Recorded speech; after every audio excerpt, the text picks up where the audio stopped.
அஸ்ஸலாமு அலைக்கும் ரஹ்மத்துல்லாஹி வபரகாத்துஹு.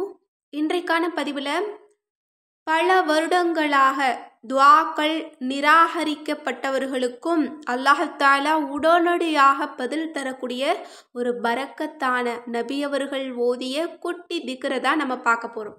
இந்த திக்ரை நபியவங்க ஓதிட்டு இருந்திருக்காங்க இரவு நேரத்தில். அப்போது கதவுக்கு பின்னாடி இருந்து ஒரு சஹாபியவங்க இதை கேட்டிருக்காங்க. நபியவங்க இந்த திக்ரை தான் ஓதியிருக்காங்க. இறுதியாக இதை ஓதி முடிச்சுட்டு கடைசியாக ஒரு குட்டி திக்ரை அவங்க ஓதியிருக்காங்க. இப்போது 2 குட்டி திக்ரு என்ன அப்படிங்கிறத தான் நம்ம பார்க்க போகிறோம். இன்ஷா அல்லாஹ் இன்று இரவு நீங்கள் தூங்குறதுக்கு முன்னாடி நீங்கள் இதை ஓதிட்டு தூங்குங்க. அல்லாஹ்விடத்தில் உங்களுடைய தேவைகள் குறித்து முறையிட்டுட்டு தூங்குங்க. இன்ஷா அல்லாஹ் நீண்ட நாளாக தடைப்பட்ட காரியங்களும் உங்களுக்கு நடந்து முடியும். நீங்கள் ஆசைப்பட்டது நாளைக்கே உங்களுக்கு நடக்கும். இன்ஷா அல்லாஹ் எல்லோருமே அல்ஹம்துலில்லாஹ்னு சொல்வீங்க. பல வருடமாக கேட்டு கிடைக்கல, ஆனால் இந்த திக்ரை தான் நான் ஓதிட்டு படுத்தேன், அல்ஹம்துலில்லாஹ் அப்படின்னு சொல்லக்கூடிய அளவிற்கு மகத்துவமான குட்டி திக்ரு. அது என்ன அப்படிங்கிறத நம்ம பார்க்கலாம்.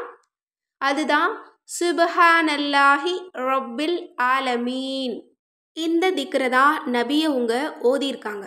ஓதிட்டு நபியவங்க ரொம்ப நேரம் துஆ செஞ்சாங்களாம். இறுதியாக தான் இந்த சுப்ஹானல்லாஹி வபிஹம்திஹி அப்படிங்கிற திக்ரை 3 முறை சொல்லி முடிச்சாங்களாம். ஒரு சஹாபியவங்க கதவுக்கு பின்னாடி இருந்து நபியவங்க இதை ஓதுறத கேட்டிருக்காங்க.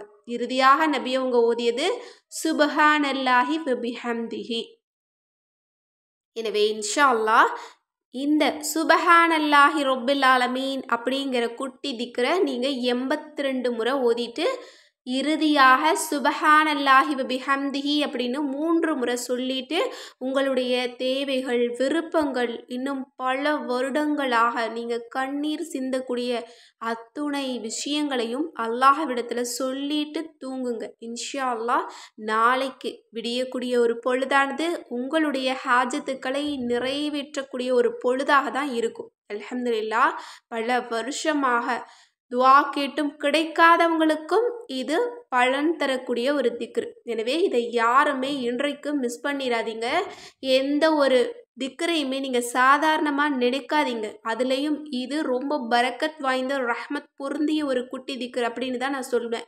ஏன்னா இந்த ஒரு குட்டி திக்ரில் திக்ருகளுக்கு தலைமையான வார்த்தை இருக்குது, சுப்ஹானல்லாஹ். சுப்ஹானல்லாஹ் அப்படிங்கிற வார்த்தையை நம்ம ஒரு முறை சொன்னாலே நமக்கு 100 நன்மைகள் கொடுக்கப்படுது, 100 பாவங்கள் மன்னிக்கப்படுது, நமக்காக சொர்க்கத்தில் 100 மரங்கள் நடப்படுது, இன்னும் ஏராளமான சிறப்புகள் கிடைக்குது.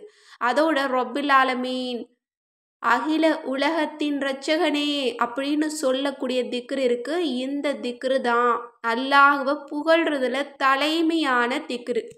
எப்போ அல்லாஹ் நமக்கு கொடுத்ததற்கு நம்ம அல்ஹம்துலில்லாஹ்னு சொல்கிறோமோ அப்போவே அல்லாஹ் தஆலா அடுத்த நொடியே நமக்கு அதிகம் கொடுப்பான். எனவே துஆ கபூல் ஆகுவதற்கு நீங்கள் அதிகமாக சொல்ல வேண்டிய திக்ரு என்ன அப்படின்னா அல்ஹம்துலில்லாஹ் தான். எனவே இன்றைக்கு சொல்லக்கூடிய இந்த குட்டி திக்ரில் நன்மைகள் சம்பாதிக்கக்கூடிய வார்த்தைகளும் இருக்குது, அல்லாஹ்வை புகழக்கூடிய வார்த்தையும் இருக்குது. எனவே உங்களுக்கு அதிகம் வேணும் அப்படின்னா இந்த திக்ரை ஒவ்வொரு இரவிலையும் நீங்கள் அதிகம் ஓதிட்டு வாங்க. இன்ஷா அல்லாஹ் அல்ஹம்துலில்லாஹ்னு சொல்லக்கூடிய அளவிற்கு போதுங்கிற அளவிற்கு அல்லாஹ் உங்களுக்கு செல்வத்தை கொடுப்பான், நிம்மதியை கொடுப்பான், மகிழ்ச்சியை கொடுப்பான், உங்களுடைய தேவைகளுக்கு பதிலையும் கொடுப்பான். இதை விட நமக்கு வேறு என்ன வேணும்? நம்ம எல்லோருமே எதிர்பார்க்கறது இந்த திக்ரில் நமக்கு கிடைச்சிரும். ஏன்னா இது ஒரு மகத்துவமான திக்ரு. இந்த வார்த்தைகள் சாதாரணமானது அப்படின்னு யாருமே சொல்ல முடியாது. அப்படிப்பட்ட மகத்துவமான திக்ரை ஓதி அல்லாஹ்விடத்தில் துஆ செய்து நமக்கு தேவைப்படக்கூடிய அனைத்தையும் அடைந்து கொள்ள எல்லாம் வல்ல அல்லாஹ் நம் அனைவருக்கும் நற்கிருபை செய்வானாக. ஆமீன் என்று கூறி இந்த பதிவை நிறைவு செய்கிறேன். அஸ்ஸலாமு அலைக்கும் ரஹ்மத்துல்லாஹி வபரகாத்துஹு.